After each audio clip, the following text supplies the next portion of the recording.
ശരി. അപ്പോ ഞാൻ ഇന്ന് പറയാൻ പോകുന്നത് വിഷയമൊന്നുമല്ല, പണം. അല്ലെ?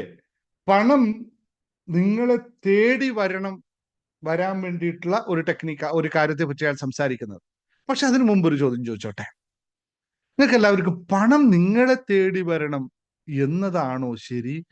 പണത്തെ നിങ്ങൾ തേടി പോകണം എന്നതാണോ ശരി?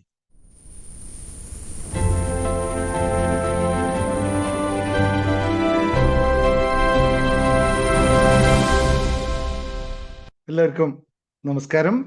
ശുഭാപ്തി വിശ്വാസത്തോടും ശുഭചിന്തകളോടും കൂടിയുള്ള നല്ലൊരു ദിവസം നിങ്ങൾക്ക് എല്ലാവർക്കും ആശംസിച്ചുകൊണ്ട് ഇന്നത്തെ സെഷനിലേക്ക് സ്വാഗതം. ചിരിച്ചത് മറ്റൊന്നുമല്ല, നമ്മൾ വളരെ സന്തോഷപൂർവ്വമുള്ള ഡിസ്കഷൻസ് നടന്ന് അതിന് ഞാനിങ്ങനെ മനസ്സിലിങ്ങനെ മനസ്സിലേക്ക് എൻ്റെ പഴയ കാര്യങ്ങളെ ഞാനൊന്ന് എടുത്തിട്ട് വെച്ചതാണ്. കാരണം ഞാൻ ഈ യാത്ര തുടങ്ങുന്ന സമയത്ത് ഇപ്പൊ ലാസ്റ്റ് ആ കുട്ടിയെ പറ്റി ശ്രീലത പറഞ്ഞ പോലെ എനിക്ക് എന്നെ തന്നെ വലിയ കോൺഫിഡൻസ് ഇല്ലാത്ത കുറേ കാലഘട്ടങ്ങളിൽ എനിക്ക് ഉണ്ടായിരുന്നു. കാണാൻ കൊള്ളില്ല, പല്ല്, അങ്ങനെ കുറെ കഥകൾ ഞാൻ ഇടയ്ക്ക് പറഞ്ഞിട്ടുണ്ട്. അപ്പൊ ഞാൻ അന്ന് എനിക്ക് അഫർമേഷനെ പറ്റി ഒന്നും അറിയില്ല. പക്ഷെ അങ്ങനെ അന്ന് അപ്പോഴൊക്കെ അത്ര കുറച്ച് വർഷം മുമ്പ് അഫർമേഷൻ എന്താണെന്നൊന്നും അറിയാത്ത സമയത്ത് ഞാൻ കണ്ണാടി നോക്കിയിട്ട് ഇങ്ങനെ പറയും, നീ ഒരു കാലത്ത് സുന്ദരനാവും, നീ ഒരു കാലത്ത് ഇതാവും എന്നൊക്കെ ഇങ്ങനെ ഇങ്ങനെ നമ്മുടെ കോൺഫിഡൻസ് ഉണ്ടാക്കുന്ന കാര്യങ്ങൾ പറയുമായിരുന്നു. അപ്പോ അന്നൊന്നും ഇതിനെപ്പറ്റി യാതൊരു തരം ലോ ഓഫ് അട്രാക്ഷനോ അല്ലെങ്കിൽ കാര്യങ്ങളോ ഇതൊന്നും അറിയില്ല. പക്ഷെ എവിടെയോ ഇങ്ങനെ ഒരു ആത്മവിശ്വാസം ഉണ്ടാക്കാൻ വേണ്ടി പറഞ്ഞ് പോയ കാര്യങ്ങളാണ് ബാക്കിയുള്ള കാര്യം. അപ്പോ നമുക്ക് ആത്മവിശ്വാസം ഉണ്ടാക്കുക എന്നതാണ് അതിന്റെ പ്രധാനമായിട്ടുള്ള കാര്യം. നമ്മൾ ഏത് സ്റ്റേജിൽ നിൽക്കുന്നു എന്നത് നമ്മുടെ തീരുമാനമാണ്, അല്ലാതെ മറ്റാർക്കും ഞാനിത് കുറേ പ്രാവശ്യം ഒരു 10-15 വർഷം മുമ്പൊക്കെ ഞാൻ പലരോടും ചോദിക്കുമായിരുന്നു, എന്നെ കാണാൻ കൊള്ളാവോ, എന്റെ നീളം ഭയങ്കര കൂടുതലല്ലേ, പ്രശ്നമല്ലേ, എന്നെ പറ്റിട്ട് എന്താ ഞാൻ ഇങ്ങനെ ചോദിച്ചിട്ട് പലരും, എന്നെ പറ്റി നിങ്ങളുടെ അഭിപ്രായം എന്താ എന്ന് ചോദിച്ചിട്ടുണ്ട്. അപ്പൊ പലരും പല രീതിയിലും പലരും മറുപടി പറയാനൊക്കെ മടിക്കും, എന്ന് പറഞ്ഞാൽ ശരിയാവില്ലല്ലോ എന്ന് കരുതി. പക്ഷെ എപ്പോഴും നമ്മൾ ആലോചിച്ച് നമ്മൾ മറ്റുള്ളവർ പറയുന്നത് എന്താണ് അതിനനുസരിച്ചാണ് ഞാനെന്ന് വിശ്വസിച്ചിരുന്ന കാലഘട്ടം എനിക്കും ഉണ്ടായിരുന്നു. അതുപോലെ നിങ്ങൾക്ക് എല്ലാവർക്കും ഉണ്ടാവും. ഇപ്പൊ പുതുതായിട്ട് തന്നെ കേടുന്നവർക്കും ഉണ്ടാവും. മറ്റുള്ളവർ പറയുന്ന അനുസരിച്ചായിരിക്കും നമ്മുടെ ജീവിതത്തെ രൂപപ്പെടുന്നത്. പ്രത്യേകിച്ച് ഒന്ന് സൗന്ദര്യത്തിന്റെ കാര്യത്തിൽ, അല്ലെങ്കിൽ നമ്മുടെ ബോഡി ഷേപ്പിന്റെ കാര്യത്തിൽ, നമ്മുടെ ഡ്രസ്സിന്റെ കാര്യത്തിൽ, മോർ ഓവർ നമ്മുടെ ഫാമിലി കാര്യത്തിൽ, അതിനപ്പുറത്തേക്ക് നമ്മുടെ സമ്പത്തിന്റെ കാര്യത്തിലൊക്കെ മറ്റുള്ളവർ പറയണം, നിങ്ങൾ സമ്പന്നനാണോ, നിന്റെ കയ്യിലുണ്ടല്ലോ എന്ന് പറയുമ്പോൾ എന്നാ കുറച്ച് സമാധാനമായി. പക്ഷെ അവൻ കടം ചോദിച്ചാൽ അപ്പൊ നമുക്ക് ബുദ്ധിമുട്ടാവുകയും ചെയ്യും. അത് സ്വാഭാവികമായ കാര്യമാണ്. ഇപ്പൊ പറഞ്ഞു വന്നത് തന്നെ ആത്മവിശ്വാസത്തിന്റെ കാര്യമാണ്. അപ്പൊ ഇങ്ങനെ നമ്മൾ ഇപ്പൊ ഗീത രാജേന്ദ്രൻ നമ്മൾ വരുമ്പോൾ പ്രാക്ടീസ് ചെയ്ത പോലെ അഫർമേഷൻസ് നിത്യവും പറയാൻ വേണ്ടി മാത്രമുള്ളതല്ല, അത് ആയിത്തീരാനുള്ളതാണ്. ആയിത്തീരുക എന്ന് വെച്ചാൽ നമ്മൾ അതിലേക്ക് ജീവിക്കുക എന്നുള്ളതാണ് അഫർമേഷൻസിന്റെ ഏറ്റവും വലിയ പ്രത്യേകത. നമ്മൾ ഏത് വാക്ക് പറയുന്നുണ്ടെങ്കിലും നമ്മൾ വിശ്വസിക്കുന്നു എന്നതാണ് ഇതിന്റെ ഏറ്റവും പ്രധാനമുള്ള കാര്യം. നമ്മള് കുട്ടികൾ സ്കൂളിൽ ബൈഹാർട്ട് പഠിക്കുന്നത് പോലെ, പഠിച്ചതുകൊണ്ട് ബൈഹാർട്ട് പറയുന്നത് പോലെ ചൊല്ലിയോണ്ടും മാത്രം കാര്യമില്ല. ചൊല്ലണ്ടെന്നല്ല, ചൊല്ലി തന്നെ വേണം. പക്ഷെ അതുകൊണ്ട് മാത്രം കാര്യമില്ല. അതിനപ്പുറത്തേക്ക് എനിക്കത് സ്ഥായിയായി വിശ്വസിക്കണം. ഞാൻ ധനവാനാണ്, ഞാൻ സൗന്ദര്യവാനാണ്, അല്ലെങ്കിൽ ഞാൻ സ്നേഹരൂപനാണ്, അല്ലെങ്കിൽ അങ്ങനെയുള്ള അഫർമേഷൻസ് എന്ത് പറഞ്ഞാലും I should agree with that, ഞാൻ അതാണ് എന്നുള്ള പൂർണ്ണ ബോധം നമ്മളിൽ ഉണ്ടാക്കുക എന്നതാണ് സ്ഥിരീകരണങ്ങൾ എന്നാണ് മലയാളത്തിൽ അതിന്റെ വാക്ക്. അപ്പോൾ അതായത് നമ്മൾ അതായി തീരുക എന്നുള്ളതാണ് സ്ഥിരീകരണത്തിനർത്ഥം. അപ്പൊ അത് പ്രത്യേകിച്ച് എല്ലാവരും ശ്രദ്ധിക്കുക. അപ്പോ ഞാനിപ്പോ സംസാരിച്ചു വരുമ്പോഴൊക്കെ വിഷയം എന്ന് വെച്ചാൽ ഞാൻ ഒരു സ്ക്രിപ്റ്റും ഒന്നും ഇല്ലാതെയാണ് സംസാരിക്കുന്നത്. അതുകൊണ്ട് ഇങ്ങനെ ഫ്ലോയിൽ പോകും. അപ്പൊ നിങ്ങൾ കേട്ടിരിക്കുമ്പോൾ ബുക്കൊക്കെ എടുത്ത് വന്നിട്ടുള്ള ആൾക്കാരുണ്ട്. അപ്പൊ എന്തെങ്കിലുമൊക്കെ പോയിന്റ് അതിനകത്ത് ഉണ്ടെങ്കിൽ എഴുതി വെച്ചോളൂ. എനിക്ക് പ്രത്യേകിച്ച് പോയിന്റ് ആയിട്ട് എടുത്ത് പറയാൻ ഫ്ലോയിൽ പോകുമ്പോൾ കിട്ടിയെന്ന് വരില്ല, എങ്കിലും ശ്രമിക്കാം. അപ്പോൾ ഇന്നത്തെ വിഷയം നമ്മൾ പറയാൻ ആഗ്രഹിച്ച വിഷയം, ഇന്നിപ്പോ ആരോ സ്കൂട്ടി മേടിച്ചതിന്റെ കാര്യമൊക്കെ പറഞ്ഞു അല്ലേ? ഇവിടെ ഉണ്ടെങ്കിൽ ലാസ്റ്റ് സംസാരിക്കാം. നമുക്ക് ഒന്ന് രണ്ട് ഗുഡ് കാര്യങ്ങളൊക്കെ ഞാനിന്ന് കേട്ടിരുന്നു. അതുപോലെ നമ്മുടെ സ്റ്റാർട്ടിങ്ങിൽ തന്നെ പറയാം, hypnosis law of attraction for jackpot winning, lottery അടിക്കാനുള്ള hypnosis law of attraction class ഇന്നാണ് തുടങ്ങുന്നത്. ഇത് ക്ലാസ് കഴിഞ്ഞ ഉടനെ തന്നെ അതിന്റെ ക്ലാസ് ഉണ്ടാവും. എന്ന് വെച്ചാൽ നാളെ രാവിലേക്ക് ലോട്ടറി നിങ്ങൾക്ക് അടിക്കാനുള്ള ടെക്നിക്ക് ഞാൻ പറഞ്ഞു തരുന്നില്ല, കുറച്ച് ദിവസം കഴിഞ്ഞിട്ട് പറഞ്ഞു തരുള്ളൂ. പക്ഷെ നാളെ മുതൽ എടുത്തോളൂ, നിങ്ങൾ എടുക്കുന്നതിന് കുറക്കണ്ട. അപ്പോ ഇന്ന് അതിനനുസരിച്ച് തന്നെ ഒരു ക്ലാസ് കൂടിയാണ് നമുക്ക്. അത് പറഞ്ഞപ്പോൾ എല്ലാവരോടും പറയാം, നമുക്ക് 2 ചാനലുകളാണ് ഇപ്പോൾ ഉള്ളത്, 3 ചാനലുകളാണ് നമുക്കുള്ളത്. ഒന്ന് ഹാപ്പിനെസ് മാസ്റ്ററിയുടെ ദിനേശ് മുങ്ങത്തിന്റെ പേരിലുള്ള ഹാപ്പിനെസ് മാസ്റ്ററി എന്നറിയ കാര്യങ്ങൾ മാത്രം സംസാരിക്കുന്ന ഒരു ചാനല്. പിന്നെ പണത്തെ പറ്റി മാത്രം അല്ലേ, മണി ടോക്സ്, വെൽത്തിനെ പറ്റി മാത്രം സംസാരിക്കുന്ന വെൽത്ത് മാസ്റ്ററി ഉള്ള ഒരു ചാനല്. പിന്നെ ബിസിനസിനെ പറ്റി മാത്രം സംസാരിക്കുന്ന ബിസിനസ് മാസ്റ്ററി ഹബ്. ഇന്നത്തെ ഈ ക്ലാസ് വെൽത്ത് മാസ്റ്ററിയുടെ ക്ലാസ് ആണ്, പണത്തെ പറ്റി മാത്രം സംസാരിക്കുന്ന ക്ലാസ് ആണ്. അപ്പോൾ നിങ്ങളെ ഇവിടെ ഇനിയിപ്പോ നിങ്ങൾ ഹാപ്പിനെസ് മാസ്റ്ററിയിലും ഈ ചാനൽ ദിനേശ് മുങ്ങത്തിലും ഈ വീഡിയോ കണ്ടു കഴിഞ്ഞാൽ നിങ്ങൾ നോക്കുക, താഴെ ലിങ്കിൽ ഒരു ചാനലിന്റെ പേരും കൂടി കൊടുത്തിട്ടുണ്ടാവും. അതിൽ കയറുക. പണത്തെ പറ്റിയിട്ടുള്ള ഇനിയുള്ള ക്ലാസ്സുകളെല്ലാം അതിനകത്തായിരിക്കും. അതുപോലെ തന്നെ നമ്മുടെ ഇനിയുള്ള ദിവസത്തെ സൂം ക്ലാസ്സുകള് 3 കാര്യങ്ങളും 3 ക്ലാസ്സുകൾ അൾട്ടർനേറ്റീവ് ആയിരിക്കും. ഒരു ദിവസം ഹാപ്പിനെസ്സിനെ പറ്റി പഠിപ്പിക്കുക, മറ്റേ ദിവസം വെൽത്തിനെ പറ്റി പഠിക്കുക, പിറ്റേ ദിവസം ബിസിനസിനെ പറ്റി പഠിപ്പിക്കുക എന്നുള്ളതാണ് ഉദ്ദേശിക്കുന്നത്. അങ്ങനെയാണ് ക്ലാസ്സുകൾ പോകുന്നത്. അപ്പൊ ആ ഒരു മാറ്റം കൂടി നിങ്ങൾ കാണണം. പിന്നെ യൂട്യൂബ് കാണുന്നവരോട് എല്ലാവരോടും ഒറ്റ കാര്യം പറയാം. പലരും എന്നെ കുഴക്കിയിട്ടുള്ള ഒരു കമന്റ് ഉണ്ട് താഴെ, സാറേ എല്ലാ ദിവസവും രാവിലെ ക്ലാസ് കിട്ടിയില്ലെങ്കിൽ എന്തോ ആകുന്നു എന്നുള്ള ഒരു ഇതുണ്ട്. അതെന്നെ വളരെ കുഴക്കുന്ന ഒരു കാര്യമാണ്. കാരണം എല്ലാ ദിവസത്തേക്കും ക്ലാസ് ഇടണമെങ്കിൽ ഞാൻ അത്രയും പണിയെടുക്കണം, എൻ്റെ പിള്ളേരും പണിയെടുക്കണം. അതുകൊണ്ട് ഞങ്ങൾ തീരുമാനിച്ചു എല്ലാ ദിവസവും ക്ലാസ് ഉണ്ട്, പക്ഷെ അത് 3 ചാനലിലായിരിക്കും, അല്ലെങ്കിൽ അതും കൂടി മെയിൻറ്റെയിൻ ചെയ്ത് പോകണ്ടേ. അപ്പൊ ഇപ്പൊ ഈ വീഡിയോ നിങ്ങൾ വെൽത്ത് മാസ്റ്ററിയിലാണ് കാണുന്നതെങ്കിൽ, ഇപ്പൊ ഈ കാണുന്നവരെല്ലാം വെൽത്ത് മാസ്റ്ററിയിലാണ് കാണുന്നതെങ്കിൽ, നാളത്തെ ക്ലാസ് ഇപ്പൊ ഈ നാളെ രാവിലെ അത് വെൽത്ത് മാസ്റ്ററിയിൽ വരുന്നതാണ്. വെൽത്ത് മാസ്റ്ററി കാണാം. മറ്റന്നാളത് ഈ ക്ലാസ് മറ്റ് ചാനലിലേക്ക് ഹാപ്പിനെസ്സിലോ ബിസിനസ്സിലോ ആയിരിക്കും. അങ്ങനെ 3 ദിവസം ഇടവിട്ടായിരിക്കും യൂട്യൂബിൽ ക്ലാസ് വരുന്നത്. സൂം സെഷൻ എല്ലാ ദിവസവും ഉണ്ടാവും. നിങ്ങൾക്ക് എല്ലാവർക്കും ബിസിനസ്സിന് പഠിക്കുന്നത് നിങ്ങൾക്ക് ആവശ്യമാണ്, വെൽത്തിന് പഠിക്കുന്ന ആവശ്യമാണ്, ഹാപ്പിനെസ് പഠിക്കുന്ന ആവശ്യമാണ്. അതുകൊണ്ട് സൂമിൽ നിങ്ങൾ എല്ലാവരും എല്ലാ ദിവസവും വന്നോളുക. സെയിം സമയമായിരിക്കും. യൂട്യൂബിൽ മാത്രം 3 ദിവസത്തിൽ ഒരു ദിവസം മാത്രമേ ക്ലാസ് ഉണ്ടാവുള്ളൂ. കാണാത്തവർ എന്നും എന്നെ കണ്ടോണ്ടിരിക്കണം എന്നുള്ള ആഗ്രഹമുള്ളവരോട് ഒരേ ഒരു റിക്വസ്റ്റ് ആണ്, നിങ്ങൾ എല്ലാ ദിവസവും പഴയ ഒരു വീഡിയോ എടുക്കുക, പ്ലേ ചെയ്യുക, ഒരു പ്ലേലിസ്റ്റ് ഉണ്ടാക്കി വെക്കുക. എന്നിട്ട് ഞാൻ ഇതോട് പറയാം, ഒരു പ്ലേലിസ്റ്റ് നിങ്ങൾക്ക് എല്ലാ ദിവസവും വാട്സപ്പ് കമ്മ്യൂണിറ്റിയിൽ തരാനായിട്ട്. അപ്പോൾ ഇഷ്ടമുള്ളത് വീഡിയോ കാണാം, നമുക്ക് കണ്ടോണ്ടിരിക്കാമല്ലോ അല്ലെ. അപ്പൊ നമുക്ക് ക്ലാസ്സിലേക്ക് കടക്കാം അല്ലെ. നിങ്ങൾ എല്ലാവരും റെഡി ആണല്ലോ അല്ലെ? കേട്ടോ, ഇത് വെൽത്ത് മാസ്റ്ററി ആണ്. അപ്പൊ ആ ഒരു ആദ്യത്തെ ടൈപ്പിംഗ് ഒന്ന് മറന്നു നോക്കട്ടെ. എത്ര പേര് ടൈപ്പ് ചെയ്യുന്നു? വെൽത്ത് മാസ്റ്ററിയുടെ ക്ലാസ്സിൽ മറ്റൊരു അഫർമേഷൻ ആണ് നമ്മൾ പ്രാക്ടീസ് ചെയ്യുന്നത്. ഫസ്റ്റ് നോക്കട്ടെ എത്ര പേർക്ക് ഓർമ്മയുണ്ടെന്ന്. ഞാൻ പറയില്ല ഇപ്പൊ. 1 2 3 പോരട്ടെ. I am a money magnet. ഓർമ്മയുണ്ട്. Yes, I am a money magnet.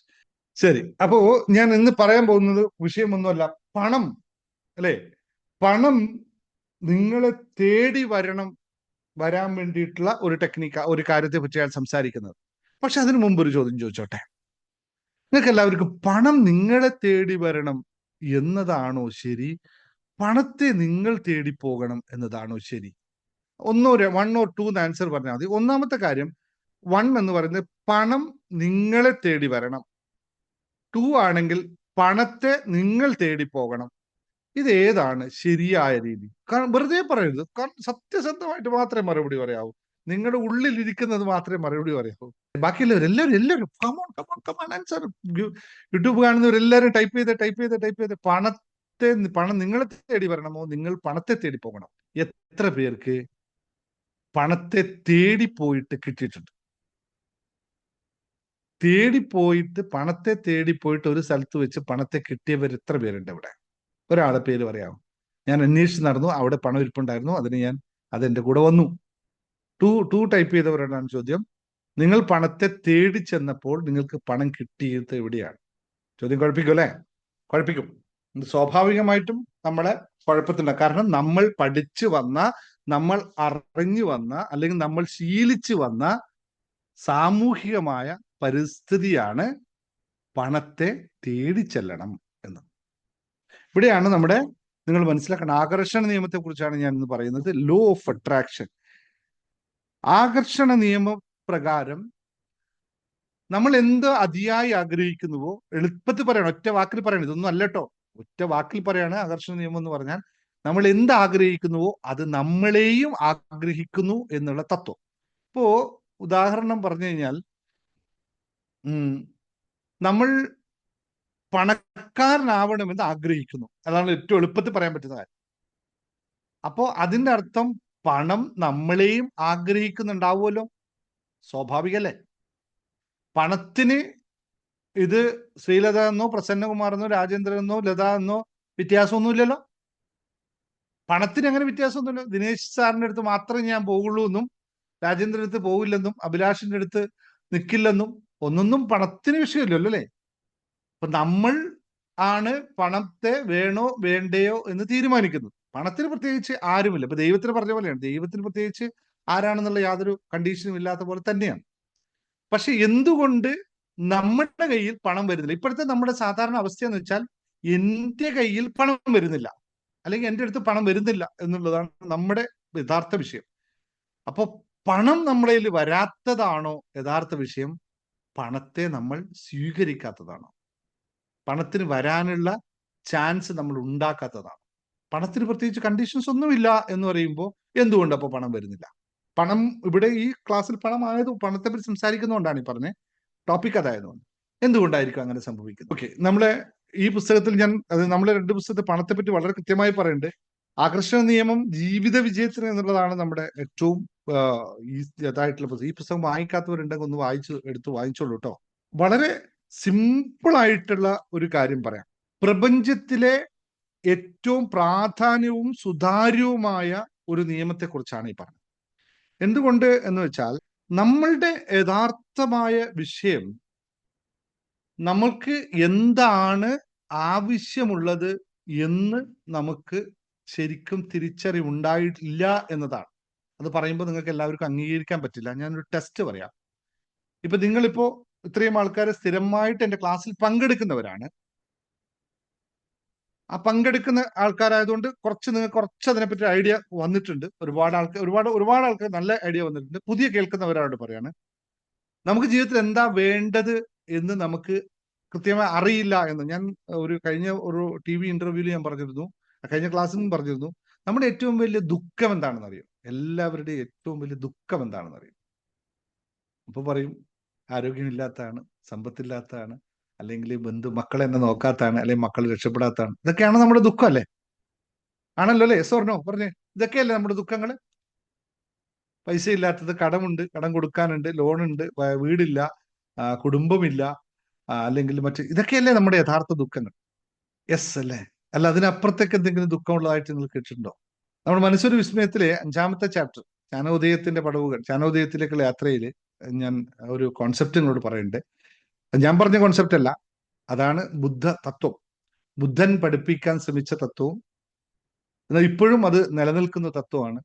നമ്മുടെ എല്ലാ ദുഃഖത്തിന്റെയും അടിസ്ഥാന കാരണം അറിവില്ലായ്മയാണ്, അല്ലെങ്കിൽ അതൃപ്തിയാണ്. ഇതാണ് നമ്മുടെ എല്ലാ ദുഃഖത്തിനും കാരണം. എന്തുകൊണ്ടാണെന്നറിയോ? ഇപ്പൊ ഈ പറഞ്ഞ തന്നെ, പണമില്ലാത്തതാണ് എന്റെ ദുഃഖം. യഥാർത്ഥത്തിൽ പണം ഉണ്ടായപ്പോൾ ദുഃഖം ഉണ്ടായില്ലേ? അപ്പോ ഉണ്ടായിട്ടില്ലാവില്ലല്ലോ, ഉണ്ടാവാൻ പാടില്ലല്ലോ. മക്കളാണ് എന്റെ ദുഃഖം. ആൾക്കാർ പറയും മക്കളാണ് എന്റെ ദുഃഖം. അപ്പൊ അതായത് മക്കളെ പറ്റി ഇപ്പോൾ ദുഃഖം, മക്കൾ ജോലി ആയില്ല, മക്കൾ കല്യാണം കഴിച്ചില്ല, ഇങ്ങനെയൊക്കെയാണ് ദുഃഖങ്ങൾ. അങ്ങനെയാണെങ്കിൽ ചെറിയ പ്രായത്തിൽ 6 മാസം 8 മാസം 10 മാസം ഒക്കെ മക്കളുടെ ഈ പ്രശ്നങ്ങളൊന്നും ഉണ്ടാവില്ല. അപ്പൊ കൂടുതൽ സന്തോഷവാനായിരിക്കണ്ടേ? സാധ്യതയില്ലേ? അല്ലെങ്കിൽ അടുത്ത പറയാം, നമുക്ക് വീടില്ലാത്തതാണ് എന്റെ ദുഃഖം എന്ന്. വീടില്ലാത്തൊരവസ്ഥ നമുക്ക് ഉണ്ടാവില്ല, ഏതെങ്കിലും ഒരു വീടുണ്ടാവും, സാധാരണ ഒരു കുടിലുണ്ടാവും നമുക്ക്.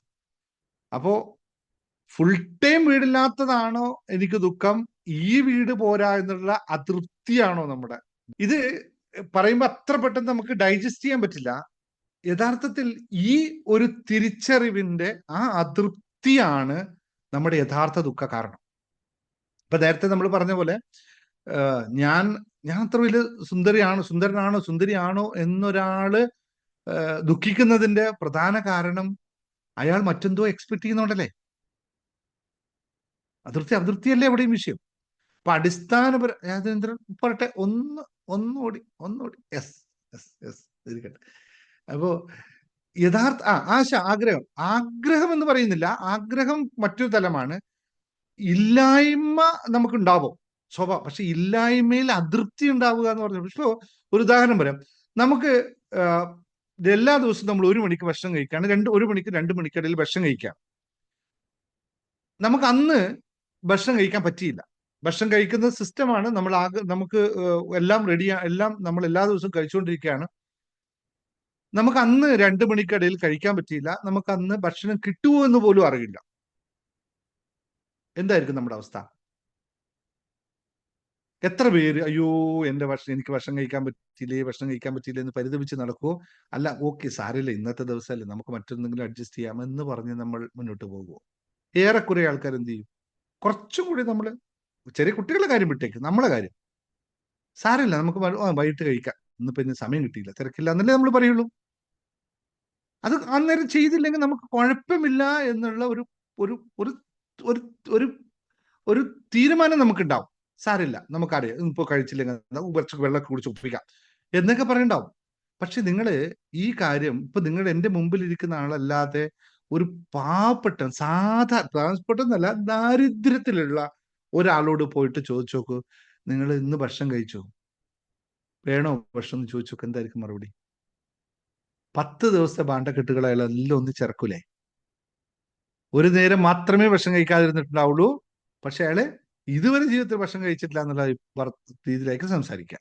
അല്ലാന്ന് തോന്നുന്നുണ്ടോ നിങ്ങൾക്ക്? ഞാൻ പറഞ്ഞത് ശരിയാണോ തെറ്റാണോ? അല്ലേ? അപ്പൊ അയാള് സ്ഥിരം എന്ന് വെച്ചാൽ അയാൾ ഒരു നേരമേ അത് സംഭവിച്ചിട്ടുള്ളൂ, പക്ഷെ സ്ഥിരമായി അത് പറഞ്ഞുകൊണ്ടേയിരിക്കും. ഇത് ഒരുപാട് ആൾക്കാർ ഇതുപോലെ ഉണ്ട്. ഞാൻ പറഞ്ഞതിന്റെ അർത്ഥം നമ്മളിത് എങ്ങനെ കാണുന്നു എന്നുള്ളതാണ്. അപ്പൊ പണത്തെ പറ്റി ഞാൻ നേരത്തെ പറഞ്ഞത്, പണം നമ്മളിലേക്ക് വരണമെന്ന് ആഗ്രഹിക്കുന്നവരുടെ എണ്ണം വളരെ കുറച്ചാണ്. പണം ഉണ്ടാക്കണമെന്ന് ആഗ്രഹിക്കുന്നവരാണ് എല്ലാവരും. ദേ, പണം ഉണ്ടാക്കണം. എത്ര പേർക്ക് പണം ഉണ്ടാക്കാൻ പറ്റും? ഇല്ലേ? എത്ര പേർക്ക് പണം ഉണ്ടാക്കാൻ പറ്റും? ഇല്ല, എല്ലാവരും ആഗ്രഹിക്കുന്നല്ലേ, എല്ലാവരും പണം ഉണ്ടാക്കണം എന്നല്ലേ ആഗ്രഹിക്കുന്നത്. പക്ഷെ പണം ആർക്കും ഉണ്ടാക്കാൻ പറ്റില്ല. പണം ആകെ ഗവൺമെന്റ് മാത്രമേ പ്രിന്റ് ചെയ്യുന്നുള്ളൂ. അതിന് തത്തുല്യമോ മറ്റു കാര്യങ്ങളും.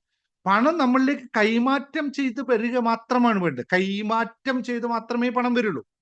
വേറൊരു രീതിയിലും പണം വരാൻ പറ്റില്ല. അപ്പൊ കൈമാറ്റം ചെയ്ത് പണം വരണമെങ്കിൽ നമ്മൾ എന്തോ ഒന്ന് അങ്ങോട്ട് കൊടുക്കണം, എങ്കിൽ മാത്രമേ കൈമാറ്റം നടക്കുള്ളൂ. ഒന്ന് അങ്ങോട്ട് കൊടുത്താൽ തിരിച്ചു കിട്ടുന്ന ഒരു സാധനമാണ് പണം. സമ്പത്ത് എന്ന് പറയുന്നത് അത്ര മാത്രമേ ഉള്ളൂ. ഞാൻ കഴിഞ്ഞ പ്രാവശ്യം സമ്പത്തിനെ പറ്റി പറഞ്ഞപ്പോൾ വളരെ കൃത്യമായി പറഞ്ഞു, സമ്പത്ത് എന്ന് പറയുന്നത് നമ്മൾ എന്ത് അങ്ങോട്ട് നൽകുന്നുവോ അതിന് തത്തുല്യമായി ലഭിക്കുന്ന ഒരു എനർജി മാത്രമാണ്. പണം ഫുള്ളായിട്ട് എനർജിയാണ്. അപ്പൊ നമ്മൾ എന്ത് എനർജിയാ കൊടുക്കുന്നത് ആ എനർജി തരും. ഇപ്പൊ ഞാൻ ഇവിടെ വന്നിട്ട് എല്ലാ ദിവസവും ഇങ്ങനെ ഇരിക്കുകയാണ്, സുഖല്ലേ, സന്തോഷല്ലേ, ഓ സുഖല്ലേ, നിങ്ങൾ ആരെങ്കിലും എനിക്ക് പണം അയച്ചു തരുമോ? ഇത്ര പേര് അയച്ചു തരും. ഞാൻ ഇങ്ങനെ വന്നിരിക്കുകയാണ്, ഒന്നും പറയുന്നില്ല, നിങ്ങൾക്ക് പുതിയതായിട്ടൊന്നും പഠിപ്പിക്കുന്നില്ല, ഇങ്ങനെ ഇരുന്ന് എന്റെ സൗന്ദര്യം കണ്ട് നിങ്ങളോട് ആസ്വദിക്കും, എന്നെ സുഖമല്ലേ എന്നൊക്കെ പറഞ്ഞ് ഇങ്ങനെ ഇരിക്കുകയാണ്. നിങ്ങൾ എത്ര പേര് എനിക്ക് പൈസ അയച്ചു തരും? ഒന്ന് ടൈപ്പ് ചെയ്ത് താഴെ. എത്ര പേര് നാളെ മുതൽ എനിക്ക് പൈസ അയച്ചു തരും? എല്ലാ ദിവസവും ഞാൻ കൃത്യസമയത്ത് വരുന്നു, ചിരിച്ചോണ്ട് ഇവിടെ ഇരിക്കുന്നു, നിങ്ങളോട് കുശലാന്വേഷണങ്ങളൊക്കെ പറയുന്നു, വീട്ടിലെ കാര്യങ്ങൾ കേൾക്കുന്നു.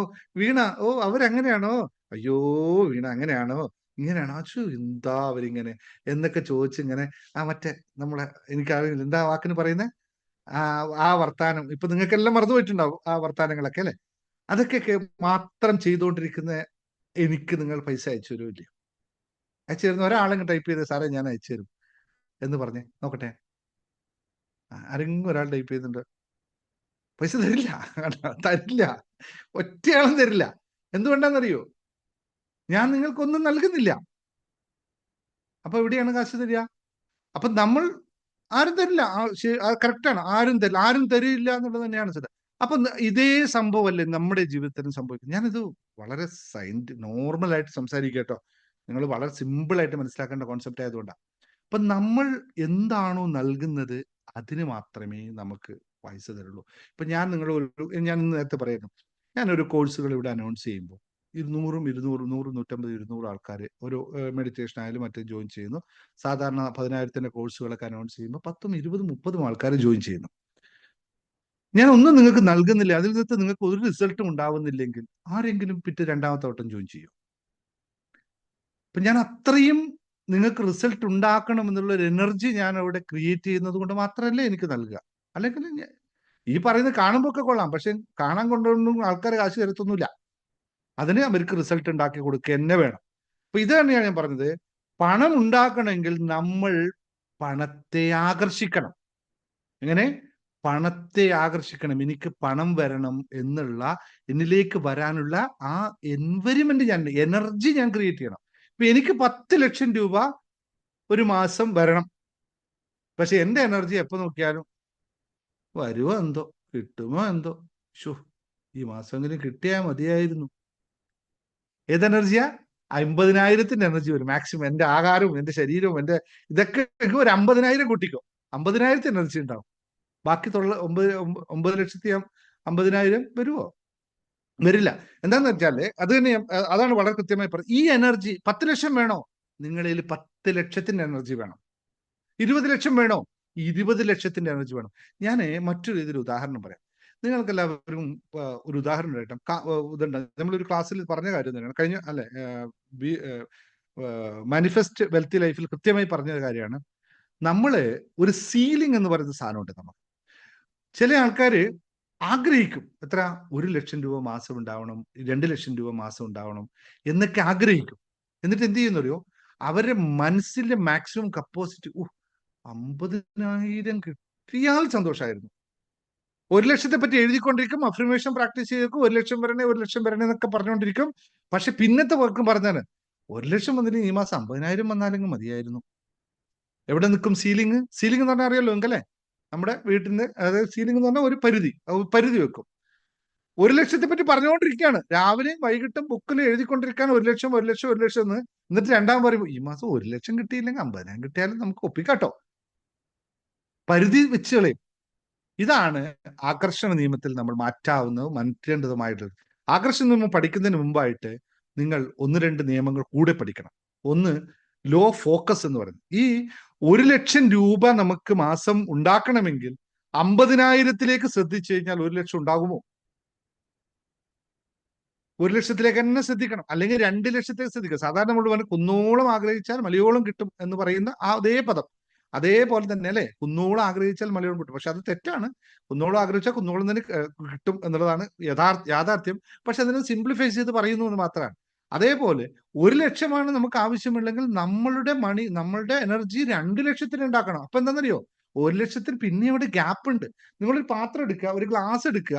ആ ഗ്ലാസ് എടുത്തിട്ട് ആ ഗ്ലാസ്സിൽ 1 ലിറ്റർ ആണ് വെള്ളം ഒഴിക്കാൻ പറ്റുന്നതെങ്കിൽ ആ 1 ലിറ്റർ വെള്ളം ഒഴിച്ചു കഴിഞ്ഞാൽ അവിടെ കഴിഞ്ഞു. പിന്നെ 1 ലിറ്ററിൽ കൂടുതൽ ഒഴിക്കണം തന്നെ ഒഴിക്കാൻ പറ്റും. താഴോട്ട് വെറുതെ പോകും. എന്നറിയോ? എളുപ്പത്തിൽ പറയാം. 5 ലക്ഷം രൂപയുടെ എനർജിയാണ് എനിക്കുള്ളത്. ഞാൻ പല ടെക്നിക്ക് ഉപയോഗിച്ചു, പലരുടെ വഴിയിൽ ഉപയോഗിച്ചു, നമുക്ക് 10 ലക്ഷം രൂപ വരുമാനം ഉണ്ടായി. പിന്നെ എന്ത് സംഭവിക്കും അറിയാവോ? എന്തായിരിക്കും സംഭവിക്കുക? 5 ലക്ഷത്തിന്റെ എനർജിയാണ് എനിക്കുള്ളത്. 5 ലക്ഷം ഹോൾഡ് ചെയ്യാനുള്ള എനർജി എനിക്കുണ്ട്. പക്ഷെ മറ്റ് ചില ഭാഗ്യങ്ങളും അല്ലെ, അങ്ങനെ പറയണ്ടല്ലേ, ലോട്ടറിയും മറ്റെല്ലാം ആയിട്ട് നമുക്ക് 10 ലക്ഷം വന്നു. പിന്നെ എന്ത് സംഭവിക്കും അവിടെ? എത്ര പേർക്ക് അറിയാൻ മാസം? ഈ നിയമം നിങ്ങൾ പഠിച്ചിരിക്കണം. എന്ത് സംഭവിക്കും അറിയോ? ബാക്കി 5 ലക്ഷം പോയ വഴി നിങ്ങൾ കാണും. 5 ലക്ഷത്തിന്റെ സീലിംഗ് ആണ് നിങ്ങൾക്കുള്ളതെങ്കിൽ 5 ലക്ഷം, അതെ കറക്റ്റ് ലതാ സരസ്വതി പറഞ്ഞു, 5 ലക്ഷം പോയ വഴി നിങ്ങൾക്ക് കണ്ടെത്താൻ പറ്റും. ഇത് എവിടെ പോയതെന്ന് ഇരുന്നാലോചിക്കും, എവിടെ പോയി എന്റെ പൈസ? അത് 10 ലക്ഷമാണ് വേണ്ടെങ്കിൽ 10 ലക്ഷത്തിന്റെ എനർജി നിങ്ങൾ ഉണ്ടാക്കണം. അപ്പോ 10 ലക്ഷത്തിന്റെ എനർജി ഉണ്ടാക്കണമെങ്കിൽ ഇപ്പോൾ നിലവിൽ 2 ലക്ഷത്തിന്റെ എനർജി ആണെങ്കിൽ 10 ലക്ഷം അവിടെ ഉണ്ടാക്കണം എന്ന് എഴുതിയാൽ നടക്കുമോ? പൈസ നടക്കും, പൈസ വരും. ടെക്നിക്ക് ഉപയോഗിച്ചാലും നന്നായി കച്ചവടം ചെയ്താലും ഒക്കെ പൈസ വരും. പക്ഷെ നിക്കണ്ടേ? നമുക്ക് അനുഭവയോഗ്യമാവണ്ടേ? പൈസ ഉണ്ടായെന്ന് മാത്രം കാര്യമില്ലല്ലോ, അനുഭവയോഗ്യമാവണം. ഈ ടെക്നിക്കാണ്, ഈ കാര്യമാണ്, ഇതിലാണ് നമ്മൾ ഈ ഒരു എനർജി ലെവലിലേക്ക് നമ്മൾ എത്തണം. എന്താണ്? എനിക്ക് വേണ്ട എനർജി ലെവലിലേക്ക്. ഞാൻ ഇവിടെ വന്നിട്ട് എന്റെ എനർജി പ്രസന്നകുമാറുമായിട്ട് കമ്പാരിസൺ നടത്തിയിട്ട് ചെയ്തു കഴിഞ്ഞാൽ വർക്ക് ചെയ്യില്ല. പ്രസന്നകുമാറിന് 1 കോടിയൊക്കെ ഉണ്ട് കേട്ടോ കയ്യില് എന്ന് പറഞ്ഞിട്ട് ഞാനിങ്ങനെ പ്രസന്നകുമാറിനെ പോലെ 1 കോടി, പ്രസന്നകുമാറിന് 1 കോടി, എന്ത് നടക്കൂല. കാരണം അതിവിടെ ഇങ്ങനെ. അപ്പൊ ഞാൻ പറയേ, ഞാൻ എങ്ങനെ നടക്കും? എങ്കിൽ അത് എപ്പോഴും അകത്ത് നിന്ന് വർക്ക് തന്നെ ചെയ്യും. അവനവനുള്ള എനർജി സീലിംഗ് നമ്മൾ സെറ്റ് ചെയ്യണം. ഈ സീലിംഗ് കൃത്യമായ ക്ലാസ് വന്നവർക്ക് പറയാം. മാനിഫെസ്റ്റ് വെൽത്ത് ലൈഫിൽ കൃത്യമായി ആതിര കഴിഞ്ഞ പ്രാവശ്യം അത് വളരെ വിശദമായിട്ടാണ് ആതിര എക്സ്പ്ലെയിൻ ചെയ്ത് പറഞ്ഞിട്ടുണ്ട്. സ്റ്റുഡന്റ് അത് കേട്ട് കൃത്യമായി എക്സ്പ്ലെയിൻ അനുഭവങ്ങളിലൂടെയാണ്. ഇപ്പൊ നമ്മളുടെ എനർജി അതിലേക്ക് നിങ്ങൾക്ക് ആഗ്രഹങ്ങൾ ഉണ്ടാവും. നേരത്തെ അഫർമേഷൻ പ്രാക്ടീസ് ചെയ്ത് ഞാൻ ധനവാനാണ് നിങ്ങൾ 1000 തവണ പറഞ്ഞിട്ടുണ്ടാവും. പക്ഷെ ഒരു പ്രാവശ്യം എങ്കിലും നിങ്ങൾ 100 രൂപ ചെലവാക്കാൻ വേണ്ടെടുത്ത് പോയിട്ട് 100 രൂപയെ കൊടുക്കണമല്ലോ എന്ന് പറയുകയാണെങ്കിൽ തീർന്നു ആ അഫർമേഷൻ, അവിടെ കഴിഞ്ഞു എന്റെ പരിപാടി. അത് നിങ്ങൾ ചെയ്തുകൊണ്ട് ഒരു കാര്യമില്ല എന്ന് അവിടെ മനസ്സിലാവും. എനിക്ക് വേറെ സത്യം കൊണ്ട് ഞാൻ ഇപ്പൊ പറഞ്ഞു പോകാം. ഞാൻ വളരെ പ്രൗഡാണ് ഈ കാര്യത്തില്. ഞാൻ എൻ്റെ പ്രാക്ടീസുകളിൽ എനിക്ക് ഏറ്റവും റിസൾട്ട് വരുന്നു എന്നുള്ളത് ഏറ്റവും തെളിയിക്കുന്ന ഒരു സത്യമായിട്ട് കാര്യം പറയാം. ഞാൻ ഈ കോഴ്സുകൾ അനൗൺസ് ചെയ്യുമ്പോഴൊക്കെ ഞാനൊരു മാജിക് നമ്പറുകളാണ് എല്ലാ കോഴ്സുകളും, മാനേജൽ നമ്പറാണ് കോഴ്സിന് ഫീസ് വെക്കുന്നത്. പക്ഷെ ഇന്നേ വരെ ഇത്രയും ഈ 2 വർഷത്തിനടുത്ത് ഒരു സ്റ്റുഡന്റ് പോലും നമ്മളോട് ചോദിച്ചിട്ടില്ല, സാറേ ഇതിന്റെ എമൗണ്ട് ഒരു ഇത്ര % ഡിസ്കൗണ്ട് തരുമോ, അല്ലെങ്കിൽ ഇത്ര പൈസ കുറച്ച് തരുമോ. ചിലർ ചോദിച്ചിട്ടുണ്ട്, ഞാൻ 2 ഗഡുക്കളായിട്ട് അയച്ചിട്ട് വളരെ റെയർ ആയിട്ട് ചോദിച്ചിട്ടുണ്ട്. ഒരാൾ പോലും ഡിസ്കൗണ്ട് ചോദിച്ചിട്ടില്ല എന്നുള്ളത് എന്തുകൊണ്ടാണെന്നറിയോ? നിങ്ങളുടെ ധനത്തിന്റെ ആ മെന്റാലിറ്റി കൊണ്ടാണ് അത് ചെയ്യാതിരുന്നത്. ഞാൻ ഡിസ്കൗണ്ട് ചോദിക്കരുത് എന്നല്ല ഈ പറഞ്ഞതിന്റെ അർത്ഥം. നമ്മൾ എപ്പോഴും സംഭവിക്കുന്നത്, ഞാൻ ധനവാനാണ് ധനവാനാണ് സമ്പന്നനാണ് എന്ന് പറയുന്ന ഒരാൾ ഒരു സമ്പന്നൻ എന്തിനാണ് നമുക്ക് സമ്പത്ത്? നമുക്ക് ചെലവാക്കാനും ഉപയോഗിക്കാൻ വേണ്ടിയിട്ടാണ് നമുക്ക് സമ്പത്ത്, അല്ലാതെ വേറെ ആവശ്യമില്ലല്ലോ. അപ്പൊ നമ്മൾ ഉപയോഗിക്കാൻ വേണ്ടി സ്പെൻഡ് ചെയ്യുന്ന സമയത്ത്, കഴിഞ്ഞ പ്രാവശ്യം ശ്രീലതയാണ് എനിക്ക് കാണിച്ചത്, കാരണം എന്റെ പേഴ്സ് കണ്ടത്. അപ്പൊ എനിക്ക് തോന്നി ഇതുപോലത്തെ 2 പേഴ്സ് എനിക്ക് മേടിച്ചു വെക്കണല്ലോ. പൈസ ഇങ്ങനെ അട്ടി വെച്ച് എപ്പോഴും എന്റെ കയ്യിൽ പൈസയുണ്ട്. ആ ഒരു കോൺഫിഡൻസ് ഉണ്ടാക്കുന്ന ഒരു ഒരു ഒരു ജീവിത മാറ്റം ഉണ്ട്. നമ്മളെന്താ ചെയ്യുന്നത്? ഇതൊക്കെ പറയും, പക്ഷെ പൈസ അയക്കുമ്പോൾ അയ്യോ ഇത് കൂടുതലല്ലേ, ഇത് കുറവല്ലേ, അത് ഇങ്ങനെ പറഞ്ഞുകൊണ്ട് ധനവാനായിട്ട് കാര്യമില്ല. അന്ന് പിന്നെ ധനവാനായിട്ട് എന്താ കാര്യമുള്ളത്? ധനവാനാവുമ്പോൾ, ധനവാനാവുക എന്ന് പറയുന്ന അർത്ഥം ഫൈനാൻഷ്യൽ ഫ്രീഡം ഉണ്ടാവുക എന്നുള്ളത്. സമ്പത്ത് ഉണ്ടാവണമെങ്കിൽ നമുക്ക് ഫൈനാൻഷ്യൽ ഫ്രീഡം, ഫ്രീഡം എന്ന് വെച്ചാൽ ഡു എനിത്തിങ് എന്നല്ല ഫ്രീഡത്തിന്റെ അർത്ഥം. നമ്മളുടെ ആ ഒരു ഇതിനനുസരിച്ചുകൊണ്ട് നമുക്ക് ചിലവാക്കാൻ പറ്റണം. അപ്പൊ ഞാൻ പറഞ്ഞു വന്നത് ഇത്രയാണ്. ലോ ഓഫ് അട്രാക്ഷൻ നിയമം ശരിക്കും നിങ്ങൾ law focus, law of attraction, laws and effect, 3 കാര്യം നിങ്ങളോട് പറഞ്ഞു. പ്രവൃത്തി ചെയ്യാതെ ഒന്നും കിട്ടുമെന്ന് ആരും പ്രതീക്ഷിക്കരുത്. പ്രവൃത്തിയിലൂടെ മാത്രമേ എനർജി ഉണ്ടാക്കാൻ പറ്റൂ. ആ എനർജി കൊടുത്താൽ മാത്രമേ നമുക്ക് കാശ് വരികയുള്ളൂ. ആ എനർജി തിരിച്ചു വരികയുള്ളൂ. അത് കോസ് ആൻഡ് എഫക്ട് എന്ന് പറയുന്നത്. ഇനി എന്താണ് നമുക്ക് ആവശ്യമുള്ളത് അതിൽ ശ്രദ്ധിക്കാതെ നടക്കുന്നവൻ ഒരിക്കലും അത് നേടാൻ സാധിക്കില്ല. ഇതിനാണ് ലോ ഫോക്കസ് എന്ന് പറയുന്നത്. ഇത് നേടണമെങ്കിൽ എന്താഗ്രഹിക്കണമെന്നും ആഗ്രഹിച്ച കാര്യത്തെ നമുക്ക് ആകർഷിക്കണം എന്നുള്ള തോന്നൽ സിസ്റ്റം നമ്മൾ ഉണ്ടാക്കിയെടുക്കണം. ഇത് ലോ ഓഫ് അട്രാക്ഷൻ കൃത്യമായി പഠിച്ചെടുക്കേണ്ട കാര്യമാണ്. ലോ ഓഫ് അട്രാക്ഷൻ നമ്മൾ പല ടെക്നിക്കുകൾ ഞാൻ പറയുന്നുണ്ട്, അതിൽ കുറേ ടെക്നിക്കുകൾ നിങ്ങൾക്ക് നൽകിയിട്ടുണ്ട്. പക്ഷെ ടെക്നിക്കുകൾ ഇൻസ്റ്റന്റ് ആയിട്ടുള്ള കാര്യം. പക്ഷെ നിങ്ങൾക്ക് എപ്പോഴും ഞാൻ നേരത്തെ പറഞ്ഞ പോലെ ശാശ്വതമായ മാറ്റമാണ് വേണ്ടത്, ഹാബിറ്റാണ് വരേണ്ടത്. ഞാൻ ഇത്രയും കാലങ്ങൾ ക്ലാസ് എടുത്തപ്പോൾ, യൂട്യൂബ് ക്ലാസ് എടുത്തപ്പോൾ ഒരുപാട് ആൾക്കാരുടെ ജീവിതത്തിൽ മാറ്റം വന്നത് അവരുടെ ഹാബിറ്റ്സുകൾ ചേഞ്ച് ഉണ്ടാവുക എന്നുള്ളതാണ്. ടെക്നിക്കൽ റിസൾട്ട് കിട്ടിയ ആൾക്കാരൊക്കെ ഉണ്ടാകുമ്പോൾ ഹാബിറ്റ്, ഇപ്പൊ നേരത്തെ ശ്രീലത ഞാൻ പറഞ്ഞ പോലെ ഹാബിറ്റ് ചേഞ്ചസ് ആണ് വന്നത്. ഇപ്പൊ നേരത്തെ കുറച്ച് ദിവസം കൊണ്ട് തന്നെ രാജേന്ദ്രൻ ക്ലാസ്സിൽ വന്നതിന് ശേഷം പറഞ്ഞു, സാറേ ഇപ്പോ സാമ്പത്തിക വിഷയങ്ങളൊക്കെ ഉണ്ട്, പക്ഷെ എനിക്ക് ആത്മവിശ്വാസം വന്നു, ഇതൊക്കെ എനിക്ക് കടന്നു ചെല്ലാൻ പറ്റുമെന്നുള്ള വിശ്വാസം എനിക്ക് വന്നു. ഓരോ ആൾക്കാരും അതിനകത്ത്, സീമ ടീച്ചർ കഴിഞ്ഞ പ്രാവശ്യം പറയുന്നത് ഫുള്ള് കേട്ടിട്ടില്ല, ടീച്ചർ അയച്ച വോയിസ് ഞാൻ കേട്ടിട്ടില്ല. ഇതിനെ പറ്റിയിട്ട് എനിക്ക് തോന്നുന്നത് കൂണിനെ പറ്റിയിട്ട് കൂടുതൽ വിശദമായി പറഞ്ഞിട്ടുണ്ട്. അതൊക്കെ പഠിച്ച് മനസ്സിലാക്കി പറയും. പക്ഷെ അപ്പോഴും ഒരു ആത്മവിശ്വാസം നമ്മളിൽ, ഇതൊക്കെ നമ്മൾ അതിലേക്ക് ശ്രദ്ധിക്കണം. ഒറ്റ കാര്യം മാത്രം പബ്ലിക്കിന് മുമ്പിൽ നിങ്ങളോട് എല്ലാവരോടും ചോദിക്കുകയാണ്. നമ്മൾ ഈ ക്ലാസ്സിൽ വന്നതിന് ശേഷം സാമ്പത്തികമായി ഇപ്പോഴും പരാതികൾ അനുഭവിച്ചുകൊണ്ടിരിക്കുന്ന എത്ര പേരുണ്ട്? ഒരു മാറ്റവും വന്നിട്ടില്ല. എൻ്റെ മാനസികാവസ്ഥയിൽ എനിക്ക് ഇപ്പോഴും സാമ്പത്തിക പരാതികൾ തന്നെയാണെന്ന് പറയുന്നത് ആരെങ്കിലും ഇവിടെ ഉണ്ടോ? ഞാൻ ആർക്കും കാശ് തന്നിട്ടൊന്നുമില്ല, ഞാൻ എല്ലാവരോടും കാശ് മേടിച്ചിട്ടേ ഉള്ളൂ. ഇപ്പോഴും സാമ്പത്തിക ഒന്ന് ടൈപ്പ് ചെയ്യാം, അവരുടെ പേരൊന്ന് ടൈപ്പ് ചെയ്യാം. സാമ്പത്തിക പരാധീനകൾ തന്നെയാണ് ഞാനിവിടെ അനുഭവിച്ചുകൊണ്ടിരിക്കുന്നതെന്ന് ആർക്കും എത്ര പേർക്ക് പറയാൻ പറ്റും? ആരും ടൈപ്പ് ചെയ്യാനില്ല അല്ലേ? നിങ്ങൾ എല്ലാവരുടെ ജീവിതത്തിൽ ഇഷ്ടം പോലെ കാശുണ്ടായി എന്നാണോ ഇതിന്റെ അർത്ഥം? ഒന്നും അല്ലല്ലോ. ആർക്കും അങ്ങനെ പറയാൻ പറ്റില്ല. നിങ്ങൾ ഇഷ്ടംപോലെ കാശുണ്ടായി എന്നുള്ള ആരും ഒരിക്കലും പറയാൻ പറ്റൂല. അത് പറയുകയും അങ്ങനെ സംഭവം ഉണ്ടാവില്ല. പക്ഷേ നമ്മുടെ പരാതികൾ തീർന്നു, പരിഭവങ്ങൾ തീർന്നു, ആത്മവിശ്വാസം വന്നു. ഇതല്ലേ യഥാർത്ഥ സമ്പത്തിലേക്കുള്ള യാത്ര. അപ്പോഴല്ലേ നമുക്ക് ഉണ്ടാക്കാൻ പറ്റുള്ളൂ. മനസ്സ് സ്വസ്ഥമാകുമ്പോൾ മാത്രമേ നമുക്ക് എന്തെങ്കിലുമൊക്കെ നേടാൻ സാധിക്കും, എന്തെങ്കിലുമൊക്കെ ആവാൻ സാധിക്കുള്ളൂ. ഇപ്പൊ പറഞ്ഞു വന്നത് ലോ ഓഫ് അട്രാക്ഷൻ ക്ലാസ് നിങ്ങൾ ശരിക്കും പ്രാക്ടീസ് ചെയ്തെടുക്കണം. ഇപ്പൊ നമ്മൾ രാവിലെ എല്ലാ ദിവസവും നമ്മൾ പ്രാക്ടീസ് ചെയ്യുന്ന ഈ അഫർമേഷൻസ്, നമ്മൾ ഇതെല്ലാം അതിൽ പെട്ട കാര്യങ്ങളാണ്. ജീവിത വിജയത്തിന്റെ രഹസ്യം, സമ്പത്തിനെ പറ്റിയിട്ട് 108 അഫർമേഷൻസ് ഇതിനകത്തുണ്ട്, എല്ലാ കാര്യത്തെ പറ്റിയിട്ടുണ്ട്. പക്ഷെ സമ്പത്ത് ഉണ്ടാക്കുന്നത് ഞാൻ നേരത്തെ പറഞ്ഞ വീണ്ടും ഇതാണ്, ആവശ്യത്തിന് പണം എത്തിച്ചേരുന്നു എന്നുള്ള അവസ്ഥയാണ്. ആവശ്യ സമയത്ത് പണം എത്തിച്ചേരും, അതാണ്.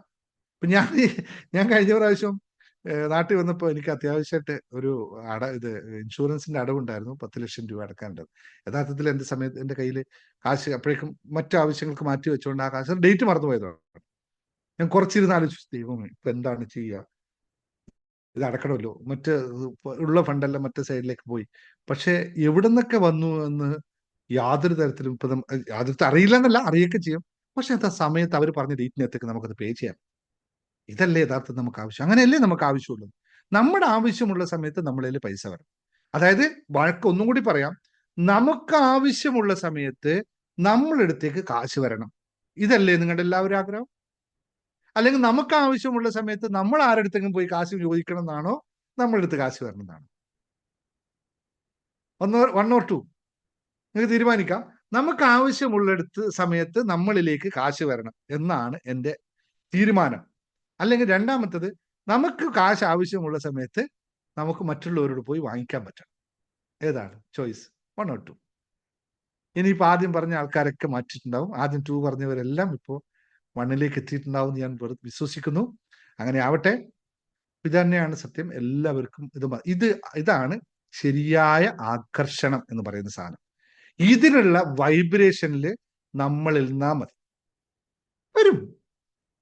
നാളെ ഇപ്പൊ നിങ്ങളോട് ചോദിക്കാണ്, ഇപ്പൊ നാളെ നമുക്ക് ഇത്ര രൂപയുടെ ആവശ്യമുണ്ട്, നമ്മുടെ ഇപ്പൊ ഇല്ല, നടക്കൂല എന്ന് തോന്നുന്നവർ എത്ര പേരുണ്ട്? ആരുണ്ട്? എല്ലാം നടക്കും. ഏതെങ്കിലും വഴിയിലൂടെ അത് നടക്കും. ഈ വിശ്വാസമാണ് നമ്മളെ മുന്നോട്ട് നയിക്കുന്നത്. ഇതാണ് യഥാർത്ഥ ആകർഷണ നിയമത്തിന്റെ തത്വം എന്ന് പറയുന്നത്. മാനിഫെസ്റ്റേഷൻ എന്ന് പറയുന്നത്, ഈ നിങ്ങൾ കണ്ണടച്ച് നേരത്തെ ഉച്ചയ്ക്ക് രശ്മി സംസാരിച്ചപ്പോൾ ഞാൻ പറഞ്ഞ കാര്യമാണ്. വിഷൻ ബോർഡ് എഴുതി ഞാൻ ചെയ്യുന്നത് എന്താണെന്നുള്ള ഡൗട്ട് ഉണ്ട് എന്നുള്ള പറഞ്ഞു. അങ്ങനെയല്ല, നമ്മൾ ഒരു കാര്യത്തെ സെറ്റ് ചെയ്ത് വെച്ച് കഴിഞ്ഞാൽ പിന്നെ അത് നടക്കുമോ ഇല്ലയോ എന്നുള്ള ചോദ്യമേ ഇവിടെ ഇല്ല. കാരണം ഞാനാണ് എന്റെ തീരുമാനിച്ചത്. പിന്നെ എന്റെ കാര്യം നടക്കുമെന്ന് ഞാൻ ആരുടെ ഡൗട്ട് ചോദിക്കുക? ഞാനല്ലേ തീരുമാനിച്ചത്. അത് സമയത്ത് നടക്കും, യാതൊരു തര സംശയമില്ല. ഈ വൈബ്രേഷനിലേക്ക് നിങ്ങൾ ഉയരണമെങ്കിൽ നിങ്ങളുടെ നിലവിലുള്ള മാനസികാവസ്ഥ മാറ്റണം. ഇങ്ങനെ വിശ്വസിച്ചുകൊണ്ടല്ല, ആ രീതിയിലേക്ക് നമ്മുടെ എനർജിയെ നമ്മൾ എത്തിക്കണം. അതിനാണ് ലോ ഓഫ് അട്രാക്ഷൻ പ്രാക്ടീസ് ചെയ്യിപ്പിക്കുന്നത്. ക്ലാസ് 21 ദിവസത്തെ ക്ലാസ്സുകൾ ഇരുത്തി പഠിപ്പിച്ച് ഓരോ തിയറിയും നിങ്ങളെ മനസ്സിലാക്കിയിട്ട് ആ വൈബ്രേഷനിൽ നിങ്ങൾ പോകാനായിട്ട് അതിൻ്റെ മെഡിറ്റേഷൻ കൂടി ചെയ്തുകൊണ്ട് നിങ്ങൾ ആ വൈബ്രേഷനിൽ എത്തിക്കുക. അവിടെ നേരത്തെ ലോജിക്കൽ തിങ്കിങ്ങിന് അപ്പുറത്തേക്ക് ഇതിനെ ഈ ഒരു എൻവയറമെന്റിലേക്ക്, ആ ഒരു അറ്റ്മോസ്ഫിയറിലേക്ക്, ആംബിയൻസിലേക്ക് നമ്മൾ സ്വയം എത്തപ്പെടുക എന്നുള്ളതാണ് നമ്മുടെ ക്ലാസ്സിന്റെ തത്വം. ഇപ്പൊ ലോ ഓഫ് അട്രാക്ഷൻ ക്ലാസ് നാളെ ഈ മാസം 5-ാം തീയതി പുതിയ സെഷൻ തുടങ്ങുന്നുണ്ട്. പുതിയ ബാച്ച്, പുതിയ രീതി, പുതിയ കാര്യങ്ങളൊക്കെ കൂടുതൽ ഇതാക്കിക്കൊണ്ട് ക്ലാസ് തുടങ്ങുന്നുണ്ട്. അപ്പോൾ ഇതുവരെ കുറെ ആൾ ജോയിൻ ചെയ്ത ആൾക്കാർ ഇവിടെ ഉണ്ട്. അവരൊക്കെ അവിടെ ഇരിക്കട്ടെ. അവർക്ക് ഉള്ള ക്ലാസ് സെഷൻസ് നടക്കും. മറ്റുള്ളവർ ജോയിൻ ചെയ്യാനുള്ള ആൾക്കാർ അഡ്മിനെ വിളിച്ചോളുക, ജോയിൻ ചെയ്യുക. അഫർമേഷൻ പ്രാക്ടീസ് ചെയ്യാനും പുസ്തകം വേണ്ടവർ പുസ്തകം വാങ്ങിച്ചോളുക. ലോ ഓഫ് അട്രാക്ഷന് 30ഓളം ടെക്നിക്കുകൾ തന്നെ ഈ പുസ്തകത്തിൽ ഞാൻ പറഞ്ഞിട്ടുണ്ട്. പക്ഷെ ഇതൊക്കെ ടെക്നിക്കുകളാണ്. പക്ഷെ ഞാനിവിടെ പഠിപ്പിക്കുന്നത് നിങ്ങളെ ആ വൈബ്രേഷനിൽ എത്തിക്കുക എന്നുള്ളതാണ്. ആ വൈബ്രേഷനിൽ എത്തണമെങ്കിൽ നിങ്ങൾ തയ്യാറായി ഇരുന്നാൽ മാത്രമേ വൈബ്രേഷൻ എത്തുള്ളൂ. അല്ലെങ്കിൽ ഇത്രയും എക്സ്പ്ലെയിൻ ചെയ്തപ്പോൾ നിങ്ങൾക്ക് മനസ്സിലായി കാണും എങ്ങനെയാണെന്നുള്ളത്. ആ വൈബ്രേഷനിൽ നമ്മൾ എത്തുക തന്നെ വേണം. അത് നിരന്തരമായ അവബോധത്തിലൂടെ, പ്രാക്ടീസിലൂടെ മാത്രം സംഭവിക്കും. അല്ലാതെ ഒരു സുപ്രഭാതത്തിൽ എഴുന്നേൽക്കുമ്പോൾ ആർക്കും അങ്ങനെ സംഭവിക്കാറില്ല. അങ്ങനെ സംഭവിച്ചത് വളരെ റെയർ കേസസുകളാണ്. രാവിലേക്ക് എഴുന്നേൽക്കുമ്പോൾ പണക്കാരായവരും ഞാൻ ഇവിടെ കേട്ടിട്ടില്ല. അവിടെ ഉണ്ടോ എന്നുള്ളത് എനിക്കറിയില്ല. അങ്ങനെ ആരെങ്കിലും ഉണ്ടെങ്കിൽ എന്നോട് പറഞ്ഞോളൂ. ഞാൻ രാവിലെ എഴുന്നേൽക്കുമ്പോൾ നിധി കിട്ടിയിട്ട് പോലും അങ്ങനെ പണക്കാരനായവരാരും ഇല്ല. ഇത് വൈബ്രേഷനിലേക്ക് എത്തുകയാണ്. പണക്കാരെന്നുള്ള വൈബ്രേഷനിൽ നമ്മൾ എത്തുകയാണ് കാര്യങ്ങൾ. അപ്പൊ എല്ലാവരും പണക്കാരാവുക, സമ്പന്നരാവുക, അതിനുള്ള എല്ലാ രീതിയിലും ആരോഗ്യവും സാമ്പത്തികവും സാമൂഹികവുമായിട്ടുള്ള സമ്പത്ത് ഉണ്ടാക്കുക. അതിനുവേണ്ടി നിങ്ങൾക്ക് വേണ്ട സപ്പോർട്ട് ലോ ഓഫ് അട്രാക്ഷൻ ആണെങ്കിൽ വരിക, ജോയിൻ ചെയ്യുക. ചെറിയ കാശ് ചെലവാക്കിയാലും വലിയ കാശിലേക്ക്, അല്ലെ, കുറച്ച് ഇൻവെസ്റ്റ് ചെയ്താലല്ലേ കുറച്ച് കിട്ടും. എപ്പോഴും വിത്ത് നട്ടാൽ മാത്രമേ നിങ്ങൾക്ക് വിളവെടുക്കാൻ പറ്റുള്ളൂ. അല്ലെ, വിളവ് മാത്രം എടുക്കാൻ നോക്കുകയാണെങ്കിൽ പശുവിനെ പോലെയും ആടിനെ പോലെയും ആയിപ്പോകും. അല്ലെ, വിളവ് മാത്രം എടുക്കുന്നത്, വിത്ത് നട്ടിട്ട് വേണം വിളവെടുക്കാൻ എന്ന് ഓർമ്മിക്കുന്നു. നന്ദി, നമസ്കാരം. Thank you all. Thank you.